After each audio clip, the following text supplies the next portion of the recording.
Welcome to an updated team selection video ahead of Game Week 9 after the international break, and there is actually a dilemma for me. I am on the wildcard and there are two teams with kind of 3 or 4 changes between them which I'm looking at, and I will be deciding and deliberating between this until the Game Week 9 deadline. So be sure to tune in for the deadline stream that will be coming up this weekend, and let's try to get this video to over 300 likes and let's push on and get to those 15,000 subscribers. Thank you very much to everyone who's already done so. I appreciate you all very, very much, and let's just jump straight into this video.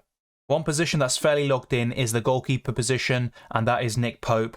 And I could go for Gaita if I ever need the extra millions, but I don't see that situation really happening, and I'm very happy with Nick Pope, and I think he is the best goalkeeper right now. He is the highest scoring one for a reason, and he has that high ceiling with the saves, the bonus points, and he can get the occasional clean sheet. Despite Newcastle struggling in the league and only with 1 victory to their name all season, they are tough to beat, and I like their defensive assets more so than the attackers, and I'm actually open to the idea of doubling up on their defense most weeks with Trippier and Nick Pope compared to going for Isak up front, who is injured as well, by the way, for several weeks, up to a month. So that will be a big blow for those of you that have Isak in your normal teams. But Nick Pope for me is probably Newcastle's best asset overall, pound for pound, although Trippier also has a say in that. Speaking of Trippier, he does feature here, and it's a double up of Newcastle defence against Fulham, which I'm a bit uneasy about, to be fair, but I do like it long term, especially until the World Cup. Newcastle have some of the best fixtures, and once again, Trippier and Pope offer great value. And you look at the alternatives around a similar price. You've got Saliba, to be fair, but he blanks in Game Week 12. He faces Liverpool and Spurs up next. And then you've got some really good fixtures in Game Week 11 against Leeds and also between 13 and 17. But it's a bit tricky to go for Saliba right now. I would just rather go for Trippier, save myself the hassle, and that's why I'm going for this double up. And really, you look at the other alternatives, you've got the Spurs defence, but the fixtures aren't really there, and I'm not a huge fan of most of their assets, with the exception of Perisic, but he's also a bit of a rotation risk, especially with the Champions League. Then you've got Cancelo and James. They speak for themselves. The defender I really would like to have, which I don't in this team, is Trent Alexander-Arnold, but he does have some tough games in Game Weeks 10 and 11, and he is so expensive, and I don't think he justifies that price at this moment in time, but I think he will from Game Weeks 13 onwards. That's when I think Liverpool can come into a league of their own, and the likes of Salah and Trent could be great options to have, and they could actually be a really good way of gaining rank on those that don't have these assets. And that's why the wildcard's very important in terms of having a flexible squad that can cover for Game Week 12 and the blanks that are happening for Man City and Arsenal, and also leave you in a good position to easily get to the Liverpool assets and then maybe make rank in that way. But Cancelo for me is the best defender in the game, period. There's always question marks about him, but guess what? He's the highest scoring defender so far this season. City have the best defence, Cancelo gets attacking returns, and he also is a bonus points machine. And as for Reece James, Chelsea have struggled tremendously this season, especially defensively, but James can still get the goals and the assists. So for his price, he offers insane value, and I'd rather go for him over Chilwell because of how nailed he is, and Chilwell will be competing with Cucurella. So I think the defence speaks for itself, but I have to admit, I would love to have Trent Alexander-Arnold. As I briefly alluded to at the beginning of this video, this team is not completely locked in, and there could be changes by the Game Week 9 deadline, and really they mainly involve the 2 midfielders, Rashford and Saka, and also 1 forward that we'll get onto very soon. But Saka could easily become Martinelli and Rashford could become Heung-min Son, but it also influences having a premium striker up front or not.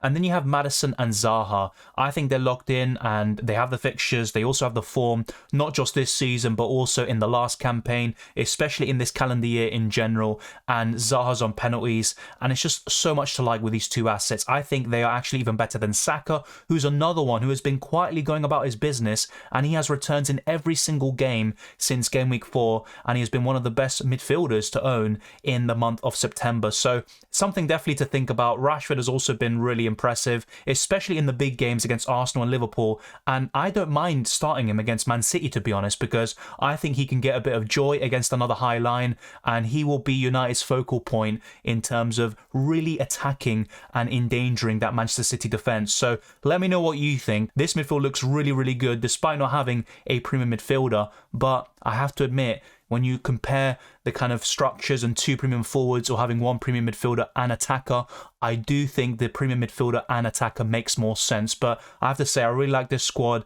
and it's 50-50 at the moment. I think this is the best possible forward line on a wild card, but you also have to think about the structure, what you want, how do you get to Mohamed Salah, and this would be with 2 free transfers for sure. But of course, we do have 3 game weeks until game week 12 when you would like to possibly get the likes of Salah or Trent Alexander-Arnold. So there's definitely still time, and you don't need to be too bogged down on the blank between Man City and Arsenal. But I have to say, this forward line looks exceptional. And what this really boils down to for me is Saka, Rashford and Kane versus Martinelli, Heung-min Son and Ivan Toney. It's really close, and I think most people would favour the second trio with Martinelli, Son and Toney, but I think this one looks equally as good, and really it comes down to personal preference, and I'll be talking and deliberating about this for the next few days and in the deadline stream as well. But Haaland and Mitrovic are locked in, and I think they just offer great value. They've got the fixtures, despite Haaland blanking in Game Week 12, and really when it comes down to it, you would rather have Haaland than Kane. So it just bogs down to, do you go for Harry Kane, Ivan Toney, or possibly Solanke, who could be a really good budget enabler at 5.7 million. He has the fixtures and he's the talisman for Bournemouth, and not only that, he can facilitate the moves to not only Salah but also Trent Alexander-Arnold on top of it. So that's the kind of appeal behind Solanke, but in isolation I do prefer Toney and Harry Kane. I think it'd be very close, but I would captain Erling Haaland. You've also got James Maddison on top of Harry Kane, who has an incredible record against Arsenal, but Maddison against Nottingham Forest could be a fantastic differential captaincy. The bench speaks for itself. Ward, Soufal first on the bench against Wolves at home. He could arguably start in this team over someone like Rashford, and you've got Andres Pereira and Mark Gay last on the bench. And to be honest, if he was the same price as Anderson, I would favour Joachim Anderson. But at 0.2 million less, I think it's worth going for Gay. That extra 0.2 million can go a long way in terms of making other upgrades. I know it seems silly, but I think in the long run, it could actually play a bit of a part. And it's not worth spending an extra 0.2 million on Anderson, in my opinion. But you've also got Tarkowski at 4.4 million. And you've also got the likes of Emerson, who I don't think will start that much. And that's why I'm not going to go for him. Patterson was a lock, but he's out for 4 to 5 weeks with an injury. You've also got Isak, who was a very popular option, not only for wildcarders, but also in terms of those making normal transfers, but he's injured for up to a month as well. But he was never really in my consideration. For me, it's these 3 forwards, Ivan Toney and Solanke. And in terms of value, you have to say Toney offers better value than Harry Kane right now. And then you can go for someone like De Bruyne or Heung-min Son instead of Bukayo Saka.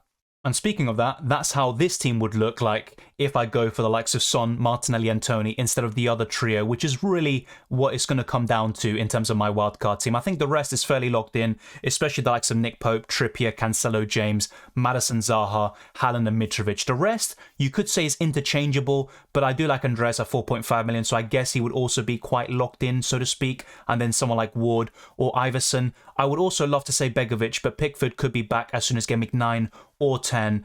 And otherwise, I think Begovic is a better option than the Leicester goalkeepers, as I said in recent videos. But there we go. That's not really a big deal anyway. And I would love to have Saliba, but I also don't want too many Man City plus Arsenal players. I think the maximum I'd like to have is 4. I wouldn't want to have 5 or 6. And look, it's still doable. We have 3 transfers before Game Week 12 after all, but you have to be careful. And with a wild card, you want to set your team up for the long term and not kind of booking too many transfers, because other problems could arise in the next few weeks. You never know what could happen, but that's how this team would look like if I were to go for the Heung-min Son route instead of Harry Kane as my second premium, and Maddison I think would be my vice captain in this case. But it's going to be really close, and at the moment I just don't know where I'm going to go in terms of favouring this trio or the other trio. But I think the most likely scenario, and what I probably will go to in the end in the deadline stream, is this. But it's really, really close. And I do like the appeal of the other trio, which is maybe kind of lower owned. And I think there's a lot to like with that. Despite Heung-min Son, by the way, being only 10.5% owned or something like that at the time of this recording. Another possibility I was considering, especially because I'm not that convinced by the likes of Soufal and Gay, despite the fact that they're cheap options that could do a decent job with the fixtures coming up, is going for Saliba instead, and instead of Martinelli I can have Rashford. So that was another alternative, and the plus side behind making those moves is having a better defence in the next few weeks, especially in game weeks such as game week 11, and I already have Saliba between game weeks 13 and 17, but at the same time I do lose the value tied up in Martinelli. I've had him all season. So I think there is definitely pros and cons behind each one of these approaches. Let me know your thoughts down in the comment section below, and just a disclaimer towards the end of this video, if you want to see my review of Game Week 8, you can find that in the original team selection video. I broke that down. My rank is very awful at this stage. I'm around 1.2 million. It's been an awful start to the season, but I still think it's possible to come back from such a disastrous start, I would say. But thank you very much for watching. If you enjoyed this video or found it useful, be sure to smash the like button and subscribe if you're new. Let's get this video to over 300 likes, and let's get to 15,000 subscribers. It'd be very much appreciated, and there's going to be more UCL fantasy and FPL content headed your way. You can follow me on Twitter and Instagram, DylanRCM, and you can also become a patron or a channel member. The links are in the description below. Thank you to everyone who's signed up, especially in the last few weeks. The growth has been incredible, and you can also check out the Discord server and the FPL League. All of that stuff is in the description below. So I wish you all the best of luck for Game Week 9 and the rest of the season, and I'll see you next time.